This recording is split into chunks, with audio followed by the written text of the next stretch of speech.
The Poet's Perspective podcast is brought to you by Urban Grind Coffee House.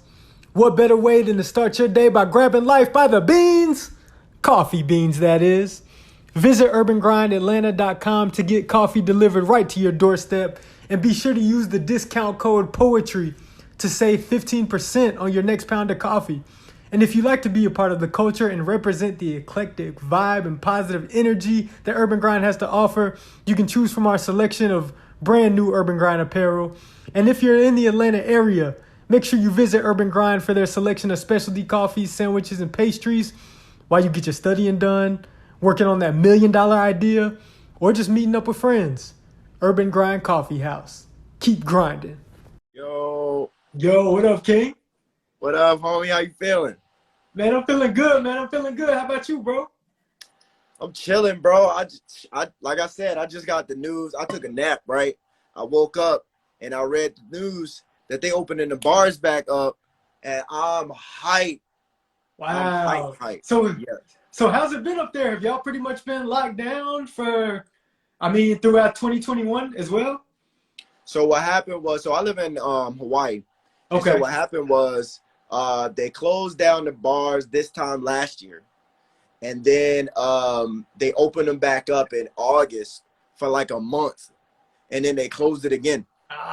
They're like, so it's been closed since August.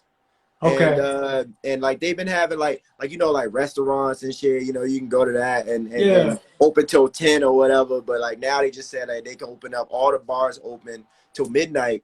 So that not only mean that we can go turn up, but it also mean that there's more venues to perform at. You know what I mean? So that's really what I've been waiting on. You feel me? Yeah, that's what's up. That's what's up. So shout out to everybody that's joined us, man. I'm your host this evening, Justin Patton. I'm with my man Z from Baltimore. So always kind of start out just by talking about how this feature came to be. So the first time I seen this brother, he was the first time I was introduced to his work, I seen you rocking out with Kiss the Poet. That's my man. So I seen y'all was on the ticket. Y'all did the verses. That was hard. That was cold. So that was the first time I seen you rock. And then of course you came on this platform a couple of times, and I'm like, this brother's dope. This brother's dope. So wanted to bring you on and have a conversation with you, man. But Z from Baltimore, man, go ahead and introduce yourself to the people who might not be familiar. Well, what up, y'all? I'm Z from Baltimore. I am 2019 Hawaii Grand Slam champion, 2019 Aloha Grand Slam champion out here in Hawaii. I do virtual open mic every Saturday. Some of the features that's been on my open mic is here. Follow the Great, Alex the Great. She's featured on my open mic. This weekend I have Ayana Albertson, second ranked female poet in the world, featured on there. Come through, spit some bars, do your thing. And I'm just all about like creating space, providing space for people to come through, share their shit, get shit off their chest. And if you live close to me, I'm about slamming you and trying to beat you at any time. For sure. So that's what's up, man. So so before we go any further, let me get the name straight. Is it Z or Z from Baltimore? So it's Z from Baltimore. You say the whole thing like a pimp name Slickback. Yeah, okay. I was just about to say like a pimp name Slickback. Okay. Just making sure. So but now we got the house. I'm fucking right. You call me Z, yo. That's fine. Z is fine. That's just my stage name is Z from Baltimore. And like I got that name cause here when they introduce you at a slam, they say your name and where you from. And I was always like, being out here, I'm so far from home, and there's barely anybody out here that's from where I'm from. I was trying to figure out a way to put my city name in my stage name, and then they just kept saying Z from Baltimore, and I was like, you know what? I'm gonna rock with that. So that's it. I like that. So Z from Baltimore, man, if you could kick us off with a piece, man, just to let these people know what you're working with. Let them know we ain't playing around in here. All right, bet it. I wasn't gonna do this piece, but I was talking to my coworker earlier, and he said that he fucks with this piece heavy, so I'm gonna do it. Hold on, let me take a little sip. We going ultra black. They sleeping on us, but we woke. Our Folgers black. Crown so heavy that we didn't grew up with broken backs. There's pain behind this curtain, but we don't show them that. We going ultra black, black fists, black gloves. Fred Hampton swag. Ride up on the cops like the Black Panther's back. Melanin is masterpiece. Paint the whole canvas black. Black so heavy that we done made the whole canvas crack. We going ultra black. We done got up off that peaceful shit. Cause you see how far that peaceful get. We creeping up in Uncle Sam's bedroom while he's sleeping shit. Like Nat Turner on some sequel shit. Y'all can have y'all wholesome blacks. We raising our voices till we can't get our vocals back. They mad cause we looting Target. But inactive when they shooting targets that policemen post on backs. We going super black. We deading our division. That's why my suit is black. Move as a unit until all of our moves is black. To all of our news is black. Entrepreneurs black. We taking our futures back. We going uber black. Supporting black businesses, so my Uber's black. Supporting black restaurants, so my soup is black. Went to a black barbershop, so my do is black. The revolution's back. We going stupid black. We ain't never been stupid blacks. They love our culture. You would sweat it. Their Cupid's black. They control the media, but all that they view is black because everything cool is black. Let's use our influence blacks because if we go ultra black, we would rob them for billions if we take our culture back. Dry up their revenue stream and starve their vulture packs because the whole industry propped up on our shoulders black. So let's grab a hold of the bag and let's take our futures back. Gather our money until the whole pool is black. Then ask our politicians what they're going to do for blacks. What's going to improve for blacks? And if we ain't satisfied and they going to lose the blacks, let's do some real damage blacks. Develop a curriculum until the whole campus black. Teach financial literacy and about our ancestors back in Africa before colonizers popped up like a cancer patch. Who invented what? Most likely the answer's blacks. Those who control your history, control your future, and we done handing them that. They done scamming us blacks. The revolution's back. They try to kill us, but that ain't nothing new to blacks. We pounding pavement till we can't keep our shoes intact. Marching through the streets screaming the revolution's back, the revolution's back, the revolution's black. Thank you. Hey, that's what I'm talking about, man. Should I feel blacker? I feel like I just got like 3 shades darker over here. That's what I'm saying. That's why I wrote it. That's what I'm talking about, man. Representing out there in Hawaii. As a matter of fact, let's start there, man. How'd you get out there to Hawaii? So I've actually been out there twice. I performed one time at is Fresh Cafe still open? Oh, that's interesting. No, they have it now at Hawaiian Brian's, but it's the same slam. It's just in a different place. Okay, but so yeah, so okay, yeah. So last time I was out there, I performed in that slam. Super dope. I love Hawaii, by the way. But how did you get out there from Baltimore to Hawaii? Bruh, it was nothing less than divine intervention, my man. I got super lucky. I grew up with my mom's side of the family. I didn't really know my dad's side of the family like that. My brother on my dad's side was in the military, and he came back from Iraq in 2011, and he found out he had a 21-year-old brother that he didn't know about, and which is me. And so then we met up, we linked up, we talked, we vibed or whatever. A couple years later, he moved here, and he asked me to come move with him. And so I was like, at first I was like, hell no, I ain't moving from Baltimore. Like, all I know is Baltimore. I didn't live here most of my life. And I'm scared to move to an island because they got tsunamis and shit. You feel me? But I was like, hey, for real, I was scared to death. But my mom, I always tell the story with my mom, you can't argue with a rational ass black woman. My mom says, all right, well, what are you doing here? And I'm like, okay. She said, the worst that can happen is you move to Hawaii, get to experience Hawaii for a couple years, and then move back to Baltimore. And I was like, how can you argue with that? Like, that's logical as fuck. And so I moved here, and my brother was here for 2 years, and then he left, and I stayed. So I've been here for 7 years now. Wow, man, that's what's up. So, how you like it? Well, I'm guessing you love it out there 7 years later. Yeah, man, I really love it. It's the things that I love about it is mostly like, yo, the black people out here. There's not a lot of us, obviously. It's not a lot of black people here. Right. But the ones that's out here, like, I finally was able to find. First, I found because it took a while. I found a poetry community, which really helped me start writing and stuff. Because I never even seen spoken word poetry till I moved here. I never been to a slam. I never been to anything. And so, like, I went to a slam one day, blew my mind, changed my life. And then after that, I started getting into more, like, I started going to, like, the protests and shit last summer. and I'll start meeting all of these black people and stuff, yo. And like out here, yo, we out here doing shit like group economics. You know what I'm saying? We promoting each other's businesses. We spending money with each other.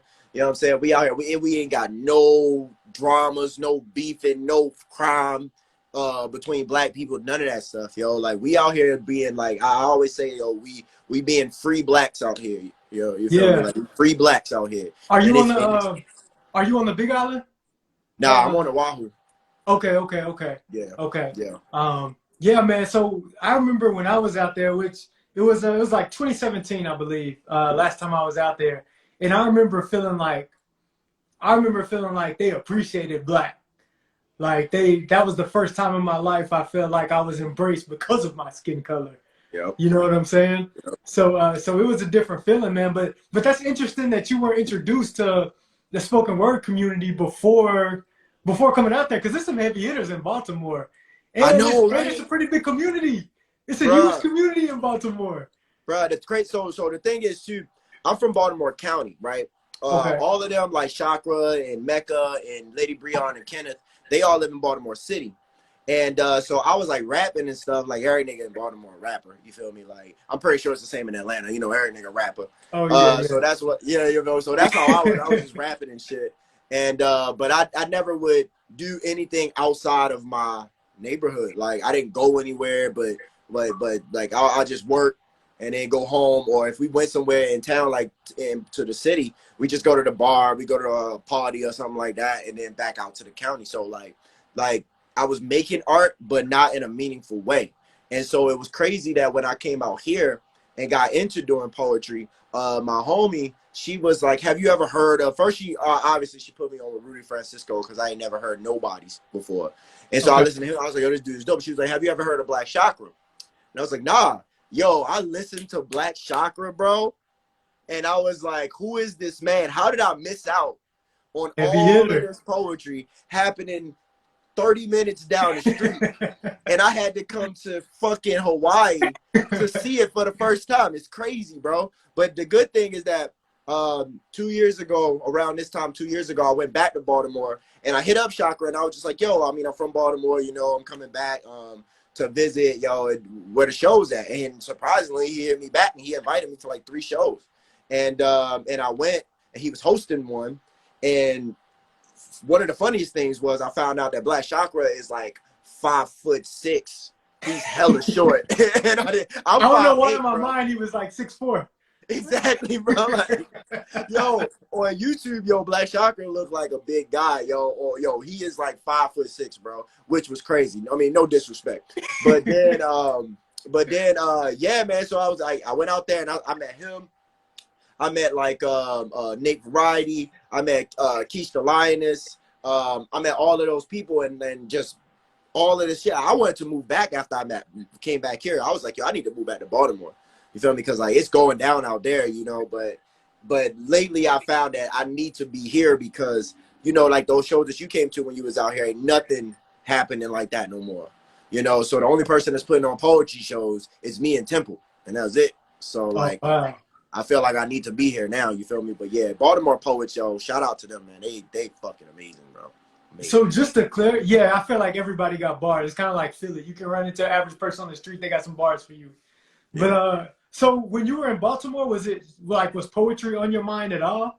Like, was it a thought? Not at all, bro. Like, I used to rap about stupid shit, you know, regular shit that rappers rap about. No offense to no rappers.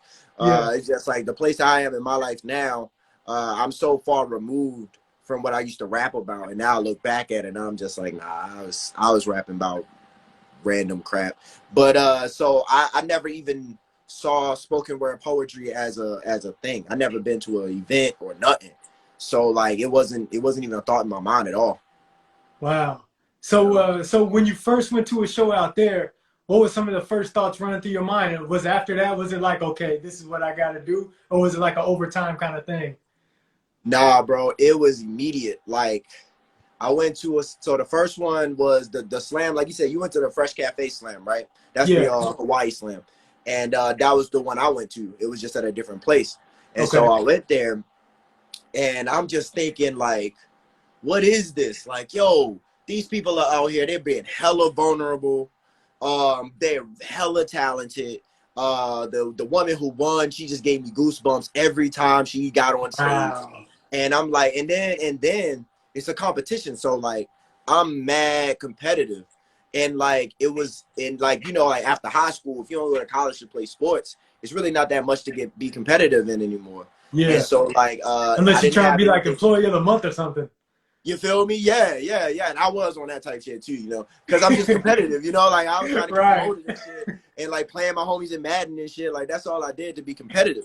And so when I saw that, I was like, because I had already started writing poems before that. That's what actually got me to go. Was I was writing poems to my ex, and about other shit. You feel me? And like I would read them to her, and she was like, "Yo, you know that they perform poetry in public?" And I was like, "What?" So I went to the slam. And yeah, that's why I saw it happen in real time, yo. And I was like, yo, I need to get in this. And so the next week after that, because they have one every Thursday, event every Thursday. And so the next week after that, I went to my first open mic, and I just went to watch. And the host basically pulled me on stage, like, nah, you gonna do a poem. And I was like, all right. And I did a poem, and changed my life, bro. Changed my life. And so ever since then, it's just been on and popping then for you. Ever since then, bro, I tell you, ever since then, if there's a poetry event happening in Hawaii, I'm on the stage. Wow, that's what's up, man. That's what's up. That's and that's beautiful to see, man. Especially being black, man, and representing out there. Like I feel like, I mean, I don't want to put it on your shoulders, but you're doing it for everybody, for all of us, man. For all of us over here in the States, man. I'm trying, bro. I'm trying. You know, like I said, like that's why I feel like I said, I felt like I wanted to move back home. You feel me? To be a part of that scene over there. But it's like I feel like I have a duty out here to do something. You know, to be out here to represent for us every like here. So that's why I'm here. Yeah, man. We need you, at least for now. We need you representing. We need you representing out there, man, for sure. Yeah. For sure. So this is a conversation that I love having with most poets that come on here, because a lot of us come from like we got hip hop backgrounds, and that was a lot of our influences, man. So what's the biggest difference between being a rapper and a spoken word artist to you? That's a good question. Well, it's a couple things. One of them is the content that I'm rapping about, because big homie, you funny. What up, big homie? So the content's because like I said, when I was rapping, you know, I rap about typical rapper shit, you know, guns, drugs, women, shit like that. Yeah. Not necessarily everything that I was doing, definitely shit that I was seeing. I mean, I live in Baltimore, you know, so you see all that shit. Yeah. But it's not necessarily you participating in it in the way that you portray it as you rap it. You know what I mean? When I write poems, it's coming from a way more real place. You know, like it's coming from like a place of, I've been thinking about this for a long time. I need to write it down. Like the first couple of poems I wrote came from me watching Hidden Colors. If you ever seen Hidden Colors, you know that there's a lot of Black history that they'll never tell you in school. You will never find it unless you go looking for it. And so that's what made me write those poems, was because I was so upset that I never learned all of this stuff in school. And writing it in a rap wasn't gonna cut it. You know, I couldn't write it in a rap, so I had to write it more free, like free flowy. And that's why I started writing poems, and that's where my first poems came from. But that's another thing that I like about the difference between poetry and rap, is that poetry has a lot less constraints. You know, like when you write in a rap, like that poem that I did in the beginning, yo, that was supposed to be to the ultra black beat that Nas had. But I was like, I got too much to say, and it's not gonna fit in the 4/4/4. So I made it into a poem, and I think that's the biggest difference for me, is that rapping is a lot more structured than poetry is. You know what I mean? And I think that's a beautiful thing, especially for me, because I got a lot of shit to say. It's even hard for me to get my poems into 3 minutes. So like, you know, it's still structured, but it's a lot less structure. You know what I mean? So I think that's the biggest difference from being a rapper and a poet, and the fact that when you write a poem, it's just you spitting. Like, you ain't got to find a beat. You ain't got to get in the studio. You know what I'm saying? You ain't got to do all that. You feel me? I wrote this poem. I edit this poem. I get on stage and I spit it. And it's so much easier, you know? And Like, that's the most beautiful part to me. The fact that, you know, you can move somebody with just like you're not hiding behind no beats or no bass drums or no drum kick. It's just you and the people, man. And you better say something yeah, because it's no medium that's gonna help you out. You know what I'm saying? It's none of this facts, that's gonna help you. I mean, you can throw that in there somehow, but for the most part, this is your words and what you got to say. facts. Yep, and that's the most beautiful part about it, yo. It's just you up there letting that shit out. That's why I call my open mic, let that shit out. It's just you up there letting that shit out, you know, and that's a beautiful thing, you know. Absolutely, absolutely. So let's get into your writing process a little bit, man. How do you come up with what you want to write about? Is it ideas that you've been thinking about? Do the ideas come and then you sit down and write, or are you more like, okay, I need to sit down and write something today, and then the ideas start coming? So that is my most difficult part about being a poet.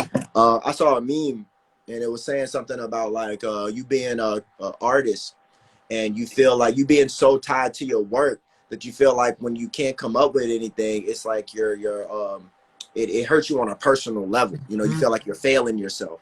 And I go through that a lot because like I don't write a lot, which is like taboo to say as a poet.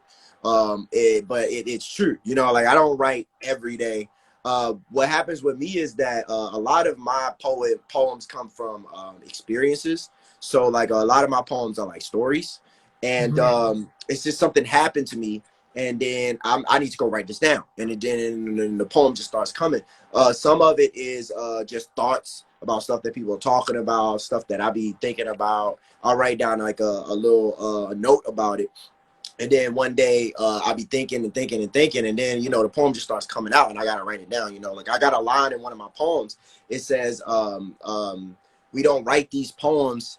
They already exist in the collective consciousness. We simply transfer them from a higher realm to this one. You feel me? So I feel like the poems, they already exist somewhere. It's just that at some moment, that poem needs to come from here to here. And when that moment happens, I need to allow it to come through. So like I don't try to force my writing. I don't try to, you know, sit down and be like, I need to write today. But one thing that I have been doing, I have a book and it's just full of writing prompts. And I just started, like, they're not even poems. Sometimes they come out as poems. But I just start writing anything. I just start writing and it keeps your brain working. But the best thing that I would say is writing workshops. I've gotten a lot of good poems from writing workshops. We haven't had a lot since COVID, so I think that's what slowed me down a lot. But all of those things, writing workshops, freaking just coming to me and not rushing it, has really helped, you know. Yeah, and I think that's a misconception actually that we have to write every day. I mean, it helps. Don't get me wrong. Like I have a practice where, you know, I try most mornings. I just try to start and I just write freehand, just to the end of the page, just to get my thoughts out. You know what I'm saying, and just get in the habit of kind of just writing and not judging myself. But I think that's one of the biggest misconceptions, man, that we got to write every day. But one thing I know we got to do is live so that we can have some experience, so that we can have some kind of inspiration to pull from. So I don't think, you know, it's necessarily like, you know, I know a lot of people talk that shit like they got to write every day, but I think we got to live every day. I think that's much more important. That's So a I poem figure right there, yo. That's a whole poem right there. We ain't gotta write every day, but one thing we gotta do is live. Ooh. facts, facts. So how's the pandemic changed you as a poet or your perspective or what impact has it had on you? Bruh, so I heard you was talking about it earlier about how the pandemic has been a curse and a blessing. And no more so than me. Like it is like, fortunately for me, fortunately just for me, I won't speak for myself because I know a lot of people have had a lot of negative things happen to them. And my heart goes out to you. For me, the pandemic has been damn near all positive because of the fact that I work for UPS, so UPS never closed. It actually got busier during the pandemic I was about because to it say started it probably shipping. got busier for y'all. Yeah. So I work on the air in the air department with the airplanes, and so like not only were we shipping more, we were shipping more PPE. So like we ramped up. I mean, my second job closed down because I work in retail. I got two jobs, and my second job closed down because I work in retail, but they still was paying us, so that was dope. So that allowed me to sit down for a minute and get on this virtual joint. So then I got on the virtual joint, and I was in here like I had nothing but time and poems. So I'm sitting here right in this spot doing every virtual fucking open mic I could find anytime. I'm following everybody in it so that when they go live, I'm going in there doing that one, following them. Like now, right now, the top of my Instagram is never without somebody going live on it. You know what I mean? Like, cause that's what I was doing. And so like that helped me expose me to a lot of different poets, meet a lot of different poets from across the country. And then not only that, it helped me it helped me get into the virtual slams, because like I slam here all the time, but slamming here is an island, you know, so you slamming against the same people unless like tourists come, you know. So I'm slamming against the same people every week, but virtually I'm slamming against people I watch on YouTube for inspiration, you know, like Alex the Great. She beat me every time, but it is what it is, you know. I slammed against Jamon Hill, and I'm up here like, yo, I got Jamon Hill's book, and I love it, and I'm like, this dude, I'm slamming against him, and it's crazy. So like that right there, and I kept losing, bro. I kept losing over and over, and that pushed me to push my pen game up, you know. So then that helped me become a better writer. And so like a lot of these poems that I spit now on live, I've only written them since the pandemic, because like I feel my writing has gotten better. And then you get in front of more eyes, you know. Like the reason why I was able to battle Kiss the Poet was because I knew Brandon Lee because I met him here when he was here. And so he's real cool with Prentice Powell. So then I was getting on their live, Prentice Powell and all of them, I'm spitting on their live every week. And so then they're like, yo, we putting together a battle on Def Jam. You want to battle? First I battled Brandon Leak. I don't know if people know that. I battled Brandon Leak first. I ain't know that. Yeah, we did an undercard. So I think it was Anita D versus Yao, and they was the main event. And so they asked me and Brandon to be the undercard. This was before he won actually before the news came out that he won AGT. Or no, this is before he won. And so like they put us together. We did one poem apiece, and we battled. And he beat me 52-48. Wow. I was like, damn. But I mean, he deserved that. The poem that he did was way better than the poem I did, so he deserved to beat me by way more than that. But yeah, like, so all of these opportunities have come from doing poetry online, and I think that has been a blessing for me. The curse for me is that all the venues that I perform at out here are closed. I had just gotten to a point to where as though I secured this venue in like the perfect place for a weekly show, and that was gonna be my green light to quit my second job, but it's at a bar and they closed it. So damn, that's another reason why today when I was like, yo, they opening the bars, about to call my mans up, yo, I heard your bar opening back up, what up, I can get some money in that real quick. Poetry, you feel me? Like, I'm making that call right after I get off of here. For sure. So yeah. Yeah, man. But that's definitely been a blessing, man. And I've seen a lot of poets take advantage, and I'm sure, you know, more artists have too. But man, the poets have been taking advantage of this like none other. Like I said, man, even on here, we didn't have people from. I mean, I'm talking to somebody in Hawaii on here, as to where, you know, we probably would have never even connected, bro. You know what I'm saying? People from the UK and all over, man. So that's awesome, man. To me, it's made the poetry community so much stronger. So that's what's up, man. So talk to me about your open mic, man. How long has that been going? Let That Shit Out, is that the name of it? Yeah, Let That Shit Out open mic. It's been all like you say, it's been almost a year, yo. Like, it's crazy. It's been almost a year. I think I don't even remember the first time I did my first one, but it was let me think. It was I came back from Baltimore in May. I think I want to say I did my first one in like July. I want to say July I did my first Let That Shit Out open mic. And so, yeah, I've been doing that ever since. I've been trying to do it every week.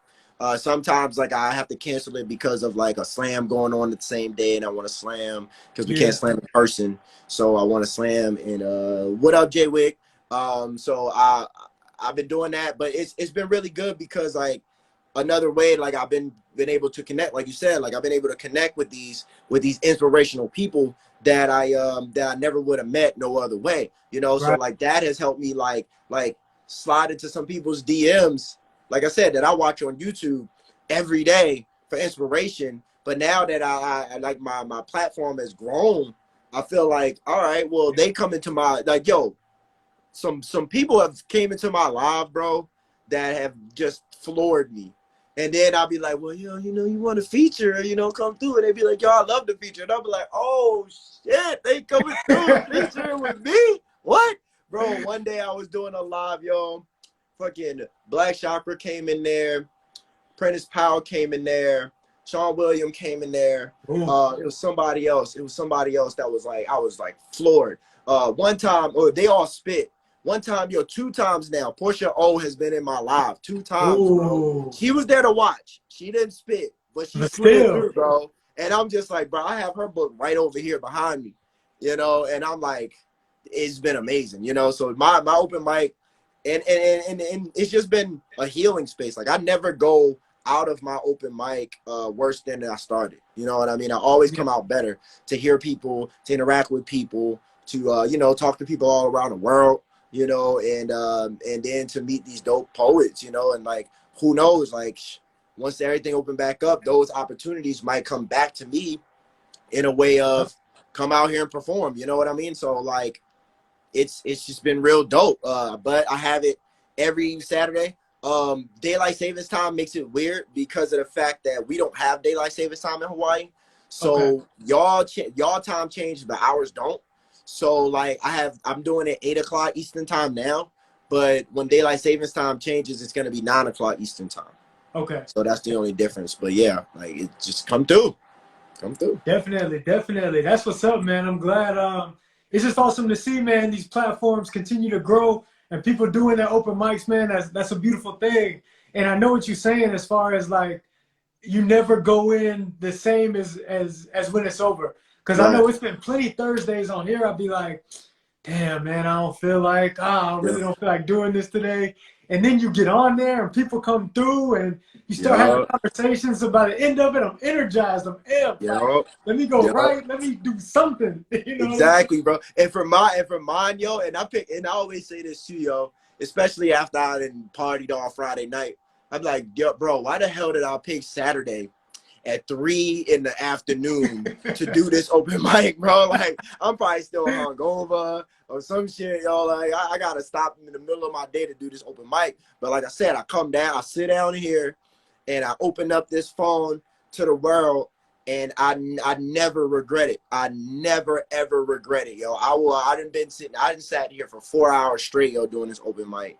I never regret it, yo. Like, so it's regardless of how we feel, like, because you're a space creator as well. So regardless of how we feel about it, we got to realize at one point that it's not about us. And, you know, we realize that during the show, and it's like, man, I can do this all day, you know? And that's the power, man. That's the power of poetry. Because to me, there's no other show. I mean, you go to a comedy show, you know you're going to laugh. You go to a rap show, you're going to get that bounce or whatever, any music.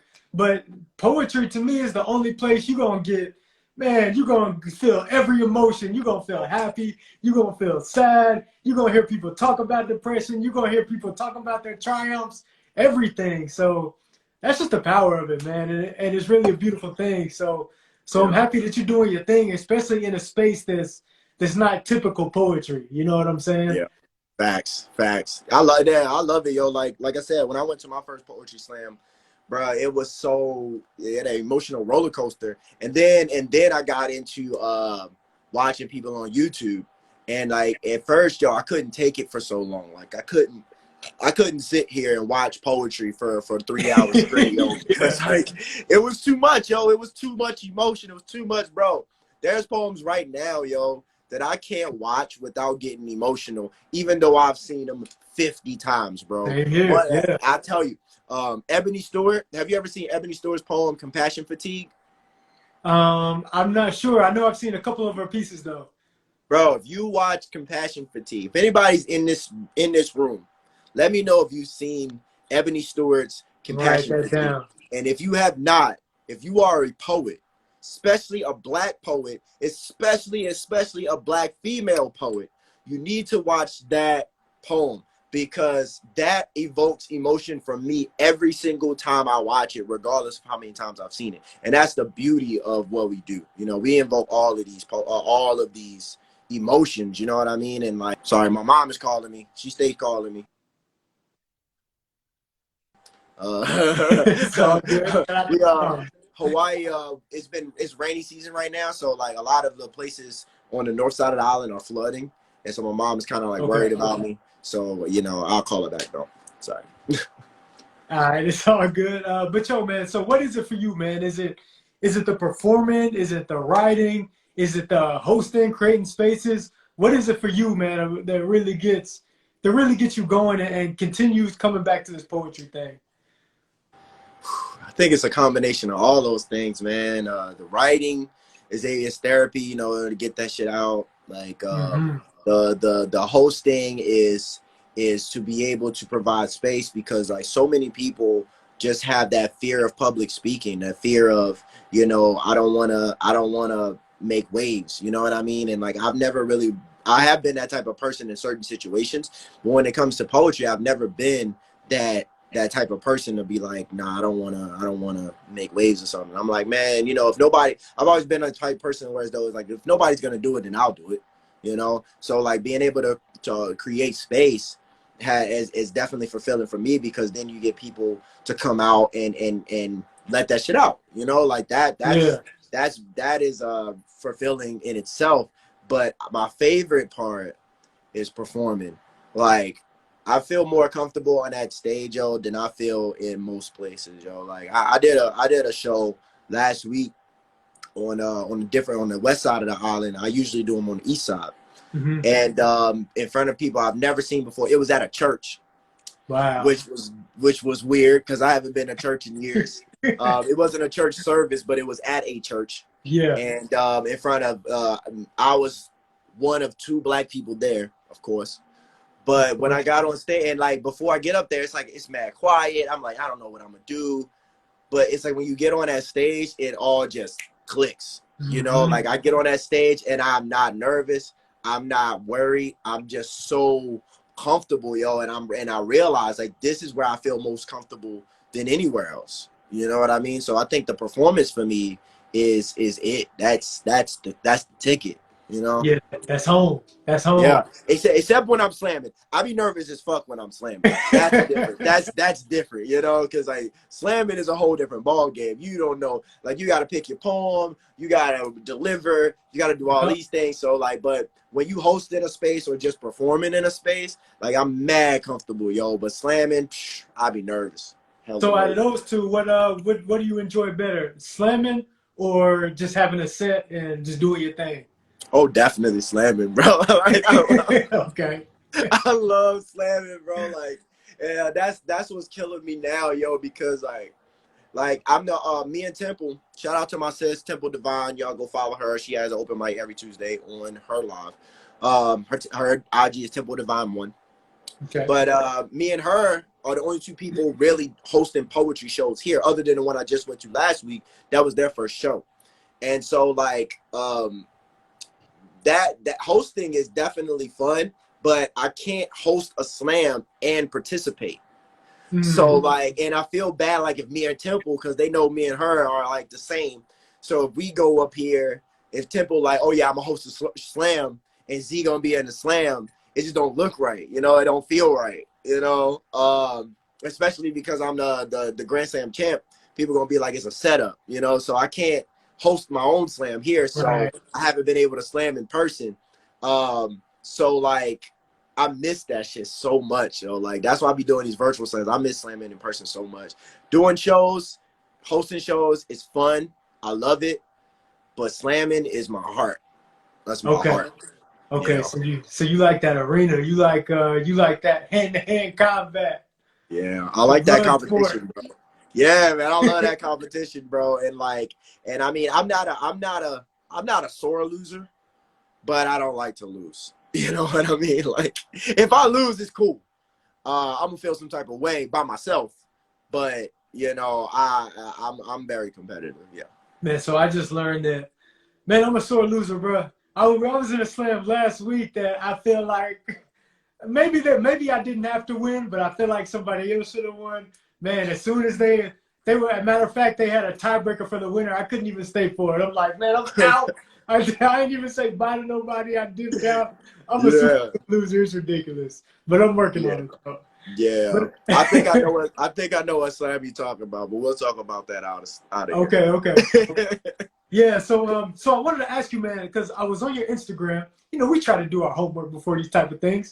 And you had a picture on there that showed a picture of you when you were like 24, and then a picture of you when you were 31, and you were showing like your body transformation.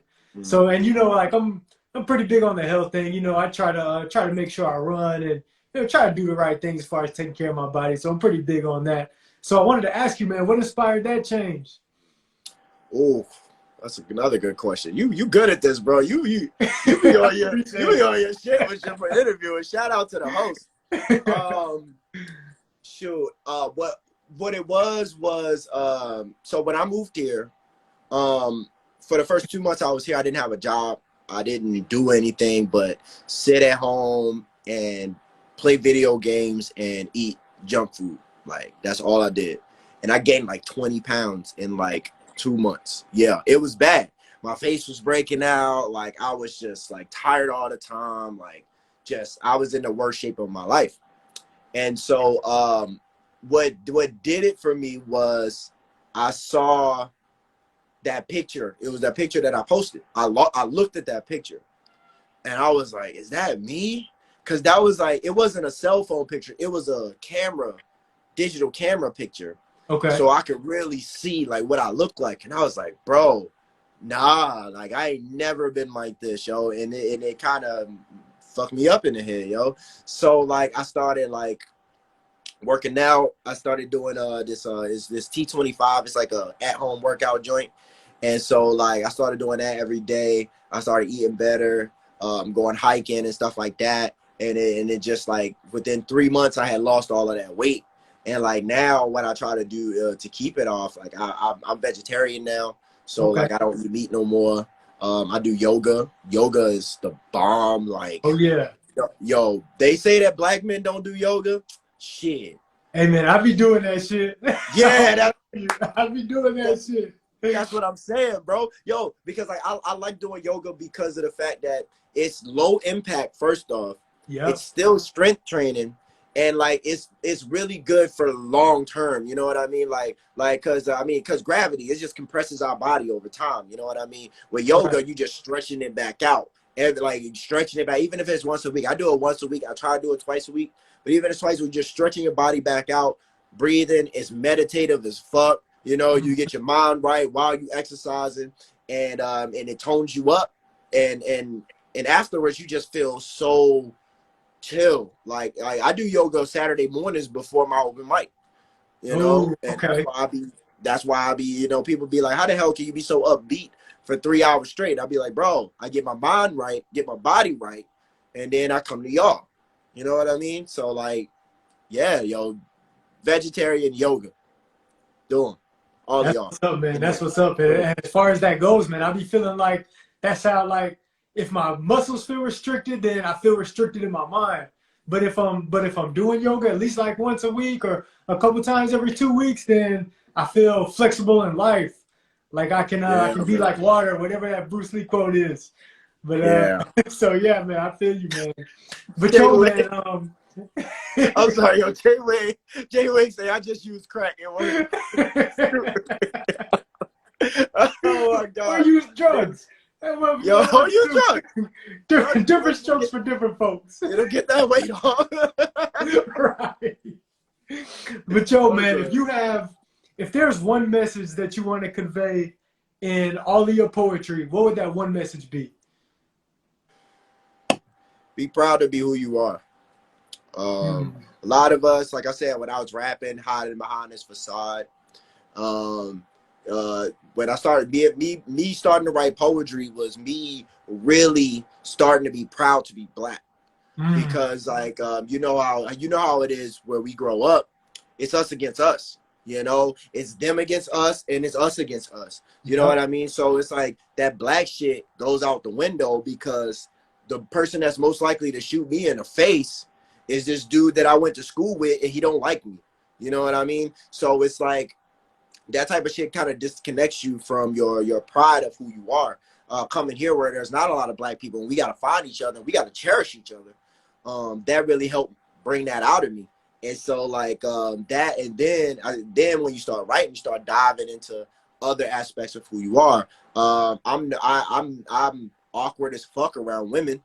I got poems about it. You know, I'm not saying I'm necessarily proud about it, but it's just, you know, it's a healthy release. And it helps you come to terms with who you are, you know? So like, if you're going to write poetry, man, be proud of who you are. Don't be afraid to be who you are, who you really are. You know what I mean? And I would always, that's what I would say to all of us, you know? For sure. I feel that. I can feel that for sure. Volcanic Voices. Talk to me at that brand and what that's about. I'm glad you brought that up. Volcanic Voices is my business that I started. It's going to be a LLC real soon. I was a part of 2 different poetry collectives that did not work out because of dramas and stuff. But none of them was my fault. And I figured if I'm going to mess some shit up, it's going to be my fault. I started my own business, my own poetry stuff. The only people that's in it right now is me and Temple, but we're going to expand real soon. What we're trying to provide is open mics, poetry slams, writing workshops for people locally. Yeah, that's what we're trying to do. I wanted to have a brand that was separate from my name, you know, because I didn't want like my brand to just be Z from Baltimore, you know, because eventually I want to bring more people in. We're all going to be like a collective. So like that's the brand that I started. Shout out to Brandon Leak because he hooked me up with his brand developer and Ferris. Y'all go on my page, y'all see him. He helped me build the brand up from the ground. Like I'm talking colors, logo, name, everything. And so the website, all of it. And so yeah, that's what we're providing for people here. So far we've done 3 shows. 2 of them featuring Mark Marcel. We're looking to branch out into workshops and slams, and then trying to get into schools to talk to students about poetry. Okay, so that's what's up. That's on the horizon. Okay. Yeah, man. Spreading the power of poetry, man. I love it. I love it. So, man, Z from Baltimore. That's pretty much, man, all I got for you, man. Any final words for the people? Anything you got coming up that you want people to know about? The floor is yours, brother. Shout out to the host one more time. Thank you, Justin. You're amazing, dope host. Look out for me at my open mics, virtual open mics every Saturday. I always have a dope feature. This week I got Ayana Albertson. Next week I'm not gonna have one. The week after that I got a double feature, which is Liv and Ashley Nakanishi. So y'all look out for that. I got a book that I'm finishing up editing as we speak, and I'm gonna have that out by next month. And I got an album produced by Mark Marcel, and that should be coming out real soon as well. So I got a couple things coming out. I'll just be busy, so you know, it is what it is. Yo, do you mind if I spit one more poem though? Bro, do I mind? Bro, please. So like this poem like has just been real heavy on my mind lately, yo. And I just like I spit it for Busboys and Poets, but they didn't save the live. So I wanted to like watch it back, but I couldn't. So I just want to do it here, if that's okay. Hey, go ahead, man. So backstory on this. Matter of fact, you don't need a backstory.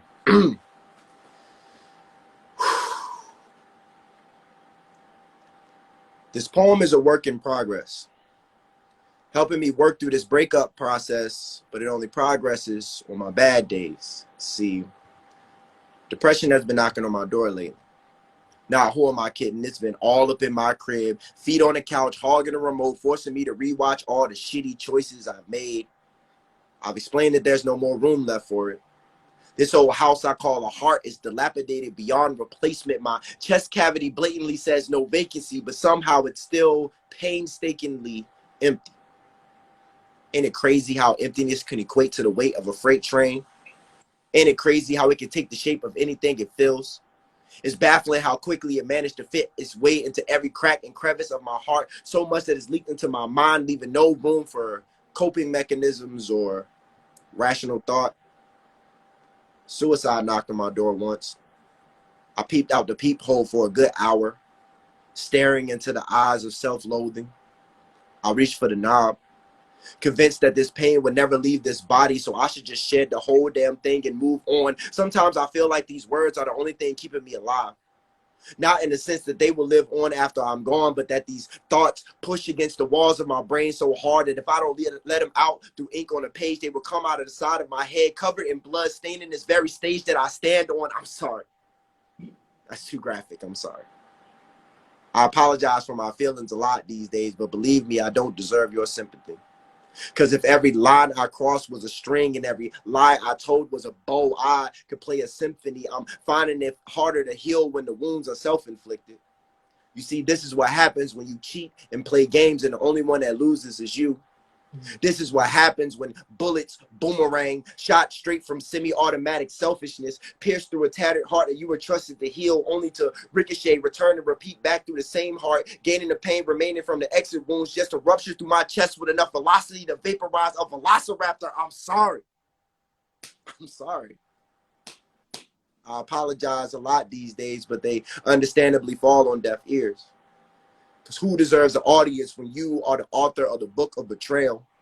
Who deserves a healthy conversation when you are the transferer of toxicity? This house that we built on stilts of solidarity overcame by my own wave of recklessness and left in a pile of pitiful regret. This poem is a work in progress. It's helping me work through this breakup process, but it only progresses on my bad days. So let's just hope that this is the end. Thank you. Hey, Woo! Z from Baltimore. It's I a roller appreciate coaster. it, brother. Yo, man, I appreciate the poems, man. I appreciate the bars. Appreciate your conversation. Keep doing your thing, man. What you're doing for just the poetry community, for Black people out there in Hawaii, man, is big, man. You representing, you putting on.